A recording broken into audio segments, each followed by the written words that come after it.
a candidate who is ready to endorse her campaign right here on KCMO Talk Radio. Joy Eakins joins us on 95.7 FM and streaming on the KCMO Talk Radio app. Joy, good morning. Introduce yourself to Kansas City and why you're running for governor of Kansas. Good morning, Pete. Thanks for having me on this morning. We're so excited to announce I'm running to lead the Kansas comeback as our next Republican governor. Listen, I'm running because our best asset in this state is our people. But over the last 15 years, our people are having to leave Kansas because they can't find the opportunity they need. And that's a real problem. We're in danger of losing a congressional seat over the next 15 years. And so I think we're at a moment, a crossroads, where we need to decide, are we just going to continue to go down that path that we've been on and stewarding our decline, or are we going to have some fresh vision and boldness and chart a new path? And I think we could have the best comeback in the history of America. So right now, Joy, I mean, we know some of the names that are in there, and they're folks who have held statewide elected office or currently are in statewide elected office. You will not have that name ID. So how do you overcome that? What's your plan on that front? It's a great question. I'm not a creature of Topeka, and I think it's time that we stop stewarding the decline and we have some fresh, different kind of a voice. I'm a business leader. I've run a company, one of the top data analytics companies in the state, for over 17 years. And I'm a mom, and I've been on the Wichita School Board and advocated for a good business environment here in Kansas. So I think those are the things that will help put me on top. And honestly, I think Kansas should be the best place to live the American dream, and we measure that. For me, I measure that by looking at the ability to get a good education, low tax burdens, being really an epicenter for entrepreneurship and business. And of course, we've historically talked about that with home ownership and the ability to own your own home, and strong families, and making sure we have strong families. And those are the kinds of things that we're going to work on with the Kansas comeback. You mentioned Kansas potentially losing a congressional district. That was a fear, you're right, during the 2020 census. So what do you see as the biggest hurdle for Kansas to get back to being a growth state versus a state that right now continues to lose population, albeit at a very slow rate?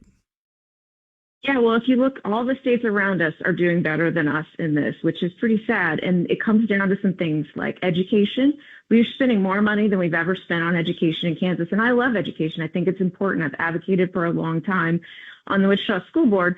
But we are spending more money than we've ever spent, and our outcomes are worse than they've ever been. And so I think we have to get really smart and think about how we're going to change that system so that our students get better outcomes, and then people will want to, come here as opposed to leave. And then I think also, I think most people don't know this, but our individual tax burden in Kansas is only about 1% lower than California. And so none of the states around us are like that. So we're taking in all of this tax dollars of our people, and all the states around us are lower than that. So we've got to find a way to change that in order for people to be able to stay here. And then, we've got some overregulation of businesses, and I think we're going to have to look at how we help businesses lower those regulations and be able to figure out a way for them to thrive. So what facing them out of Kansas? In the next minute or so, you mentioned there that our tax burden overall is about a percentage less than California. How do you come to that calculation?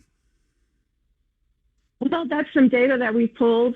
I am a data person. I always go look at the data, and so we pulled some data and looked at the numbers for that, and that's it is true data. We can share the source for that, but it's pretty depressing, honestly, when you think about it. And people are leaving California and they're leaving Kansas, and I think that probably the taxes have something to do with that. So we look at other states that are having surges, and they've been able to get their property taxes and their income taxes under control. Mm-hmm. But I think one of the reasons that we have such a high tax rate is because we also have, of all the states in the country, we have the second highest per capita state and local employee count in the country. And so it takes a lot of taxes to pay for that. So we're going to have to think more creatively about how we modernize that system in order to change it, to get the price down so we can afford it. Oh, that's a good point, too, on just the per capita number of government employees we have in the state is pretty darn high. Joy Eakins, thank you so much for being here. Thank you for announcing on KCMO Talk Radio, and best of luck on your campaign to be the next governor of Kansas. We appreciate your time. Thank you, Pete. And join us at kansascomeback.com. There you go. Thank you, Joy. Have a great day. You too. kansascomeback.com is where you can find Joy Eakins.